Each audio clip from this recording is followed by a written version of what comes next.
In this video, we're going to look at the population and settlement of the First Nations.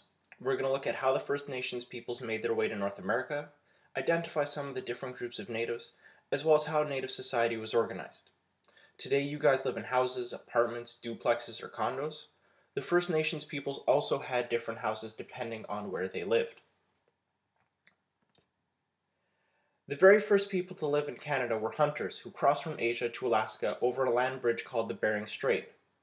The water levels were low, which allowed the bridge to appear. One theory is that they crossed the bridge because they were following a herd of woolly mammoth, and that was what they hunted and needed to survive. It's believed that they arrived almost 15,000 years ago. That's a really long time ago. That's before Noah and the Ark, Jesus, Moses, Muhammad, and Lady Gaga. Like a really long time ago, and not in a galaxy far, far away. So what do you guys need to know? First Occupant, First Nations, and Aboriginals all means the same thing when we're talking about Canadian history. They are all the native peoples of Canada. They got here before anybody else did. They managed to come here by crossing the Bering Strait, and it was a long time ago, about 15,000 years ago.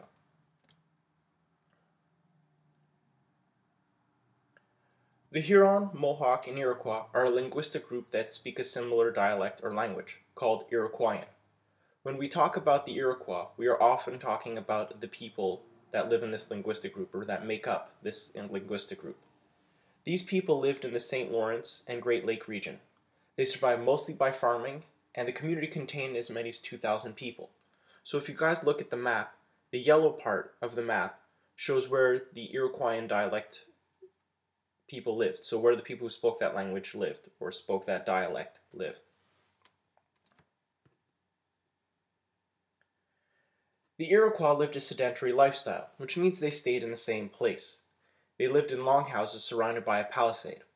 Now, all a palisade is a fancy pants word for a wall made of tree trunks, usually sharpened at the end to keep out intruders. These walls are very effective because they're easy to build. Cut down a tree, sharpen a stick, stick it on the ground, you're good to go. And they're also easy to take down if you're moving. Now, some of these longhouses could be 100 meters long and have as many as 50 people from the same family living under one roof. You guys fight with your siblings over who gets to use the bathroom next. Imagine fighting with your mom, dad, brother, sister, aunt, uncle, grandpa. You get the idea. A lot of people could live in these houses. Most of the food that was eaten by the Iroquois was farmed. There weren't any IGAs or maxis yet. The Iroquois ate what they grew, and most of the farming was done by women, while the hunting was done by the men of the tribe. So what do we need to remember? Usually, in relation to Canadian history, when we refer to the Iroquois, we are often talking about the group that lives in the St. Lawrence region and speaks a specific dialect, so we're talking about the linguistic group. The Huron, Mohawk, and Iroquois are all members of this linguistic group, which means they speak the dialect. They were sedentary. They lived in longhouses with pretty much every member of their family and sometimes neighbors, and they got most of their food from farming. The Inuit, or Montagnais, Malseet, Micmac make up another linguistic family known as the Algonquian family. They lived in the southeast and the Atlantic coast of North America. So if you guys look at the map, the green part of the map is where the people of the Algonquin dialect lived. Now there's also Algonquins, which is an Algonquian people that live in this group. But generally when we're talking about Algonquians, we're talking about the linguistic group and the people that make it up. They lived a very different lifestyle from the Iroquois. They lived a nomadic lifestyle, which means they moved around a lot. I don't mean that they were twitchy and couldn't sit still, but rather they lived in wigwams that were like tents, and the covering of the tent was made out of animal skin. They could be taken down and moved whenever they needed to. They also traveled by birch bark canoes. These birch bark canoes were light, made carrying loads easier, and it was very good for hunting, where if they had to follow the herd or they had to move, they could take the canoe through rivers to follow the different animals that they were tracking. Considering that the Algonquin got most of their food from hunting, they did move around quite a bit. The men would hunt for buffalo and moose, and the women would gather berries and nuts and other foods that could be eaten. Now, it's tough to eat a steak when you can't get it at the grocery store. So basically, the reason why the Algonquins lived in wigwams and used birch banks canoes whenever the herd moved, they moved too. So what do we need to know? Well, when we refer to the Algonquian in Canadian history, we're referring to the group that lives in the southeast and on the Atlantic coast of North America. The Inuit Montagnais, or Mouseseat and Micmac, make up another linguistic family known as the Algonquin family. They were nomadic, they lived in wigwams, and they got most of their food from hunting and gathering.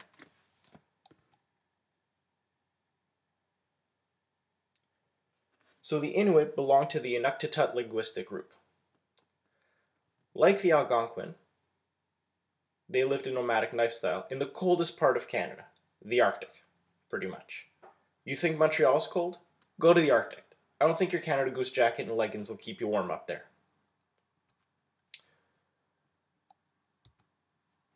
So the Inuit stay warm at night by living in igloos, houses that were made of packed snow, with a hole cut in the roof for ventilation. To move around, they made sleds and kayaks out of animal bones and animal skin. So they really made use of what they hunted.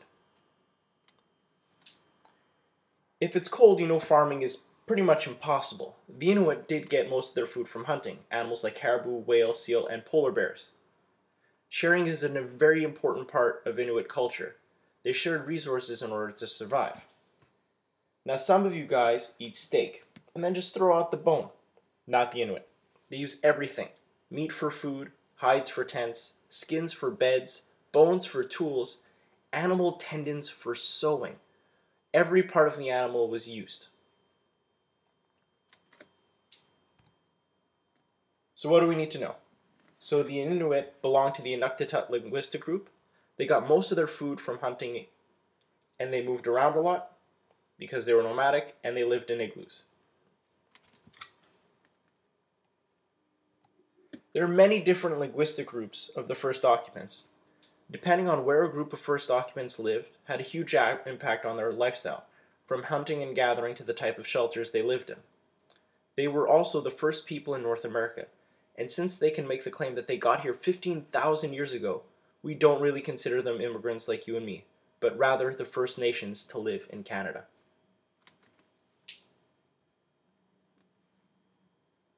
So that's the end of the first video on the population and settlement of the First Occupants. These are some of the sources that I used. I hope this video is helpful and helps you guys study. Take care. Have a good day.